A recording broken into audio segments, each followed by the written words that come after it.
आपको bank Nifty में नजर आएगी। मिड कैप इंडेक्स अपनी मजबूती और बढ़ाकर लगभग 0.25% ऊपर है। स्मॉल कैप इंडेक्स में आज थोड़ा एक्शन कम है क्योंकि ज़्यादा फोकस इस वक्त दिग्गज शेयरों पे ज़्यादा है। यहाँ एक और चीज़ अच्छी है जो है कि अब डाउ फ्यूचर्स बढ़ते बढ़ते 250 पॉइंट ऊपर हो चुके हैं। नैस्डैक फ्यूचर्स 100 पॉइंट ऊपर, यानी कि सोमवार के लिए अभी से जो संकेत आपको ग्लोबल मार्केट से वो भी थोड़े बेहतर होते दिख रहे। तो कुल मिलाकर आज एक ऐसा दिन है जहाँ पर कहीं किसी को कोई शिकायत नहीं। बढ़ते आगे और अब वक्त एक बड़ी और एक्सक्लूसिव खबर का। हमारे संवाददाता हमारे साथ कार्यक्रम में हो रहे हैं शामिल अनुवेश रथ। आइए जानते देखते हैं समझते हैं क्या है बड़ी खबर अनुवेश के पास। अनुवेश बताइए। Good afternoon sir. इस बार जो सबसे अहम बात है नेवी के लिए, भारतीय नौसेना के लिए एक बड़ी खबर निकल के आ रही है। 2025 में भारतीय नौसेना को लगभग 9 नए जहाज मिलेंगे। आईएनएस इंडियन नेवल शिप जो है 9 कमीशन होने वाले हैं 2025 के अंदर 2025 दिसंबर से पहले। अगर बता दूं कौन 3 कंपनी है जो इसमें इन्वॉल्व होगी, इसमें Mazagon Dock Shipyard Limited, Hindustan Shipyard Limited और जीएसआरई, ये 3 कंपनियां हैं जो ये 9 जहाजों को बनाएगी। एग्जैक्टली बताऊं कि इसका जो बाइफर्केशन है वो किस तरीके से है, तो 2 शिप जो है वो 17 alpha Mazagon Dock Shipyard Limited बनाएगी जिसकी कीमत लगभग 8,000 करोड़ बताई जा रही है। वहीं पे एचएसएल हिंदुस्तान शिपयार्ड लिमिटेड जो है वो बनाएगी एक सर्वे वेसल लार्ज और 2 डाइविंग सपोर्ट वेसल को बनाएगी। अगर इन सबकी 2 डाइविंग सपोर्ट वेसल की कीमत बताई जाए तो वो 2050, वहीं पे एक सर्वे वेसल लार्ज जो है उसकी कीमत बताई जाए तो 2435 करोड़ बताई जा रही है।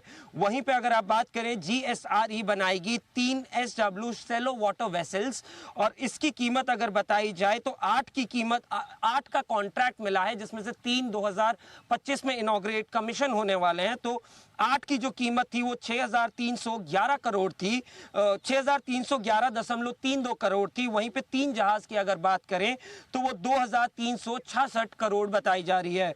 वहीं पे कुल मिला के इसके साथ साथ एक और वेसल जो रशिया से फ्लाई इन कंडीशन में आएगी, यानी कि चल के रशिया से आएगी, वो है आईएनएस तमायल जो 2025 में आएगी। टोटल 9 जहाजों की अगर पूरी कीमत बताई जाए तो 18,101 करोड़ की लागत के साथ इंडियन नेवी को 2025 में 9 नए समुद्री जहाज मिल रहे हैं जिसमें फ्रिगेट से लेके वाटर सर्वे वेसल, डाइविंग वेसल सब शामिल हैं। ओके, तो ये जहाज बनाने वाली कंपनियों के लिए, शिप बिल्डिंग कंपनियों के लिए बड़ी खबर आती दिख रही है। मझगांव डॉक और गार्डन रिच शिप बिल्डर्स, इनके लिए अच्छी खबर। और ये बड़ी खबर आपके लिए वहीं से बनकर आती दिख रही कि कुछ बड़े ऑर्डर्स मिलने की तैयारी इसमें आपको नज़र आएगी। और ये एक के बाद एक बड़े ऑर्डर अब आपको आते दिख रहे हैं। नौसेना को भी 9 नए समुद्री जहाज बनाने के लिए ये नौसेना को की तरफ से ऑर्डर आएगा। मझगांव डॉक लिमिटेड, हिंदुस्तान और साथ ही गार्डन रिच शिप बिल्डर ये बनाएंगे।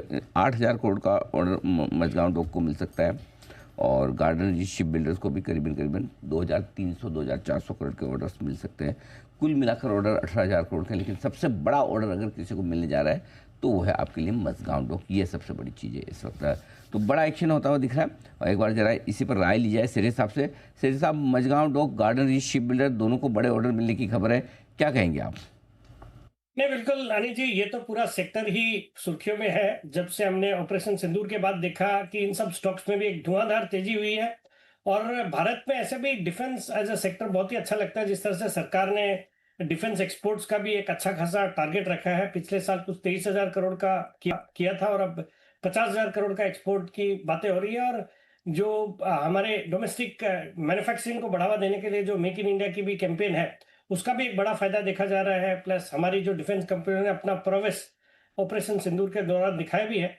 मुझे लगता है ये सब कंपनियां अच्छा करेंगी। Mazagon Dock, Garden Reach Ship Builders जो कि शिप बिल्डिंग, शिप रिपेयर्स वगैरह में है, इनके पास एक तो जबरदस्त ऑर्डर बुक है। आने वाले 3-3, 5-5 सालों के लिए ऑलरेडी ऑर्डर बुक फुल है। मतलब जो रेवेन्यू है उससे 5 गुना की इनके पास ऑर्डर बुक है। बट अभी भी इतने रेगुलर इंटरवल्स पे बड़े बड़े ऑर्डर आते रहते हैं। मुझे लगता है ये जो गिरावट आई है आज भी, या अगर थोड़ी एक्सटेंड होती है तो कोई भी गिरावट में एक स्टैगर्ड रूप में इन स्टॉक्स में लॉन्ग टर्म निवेशक को 2-3 साल के पर्सपेक्टिव से खरीदारी करने की सलाह है।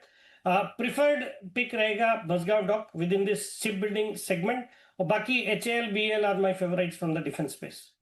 तो मजगांव डॉक है प्रेफर्ड पिक, और लेकिन बाकी भी BDL ये सब भी आपके लिए बढ़िया एक्शन में रहेंगे। ये है राय आपके लिए। आइए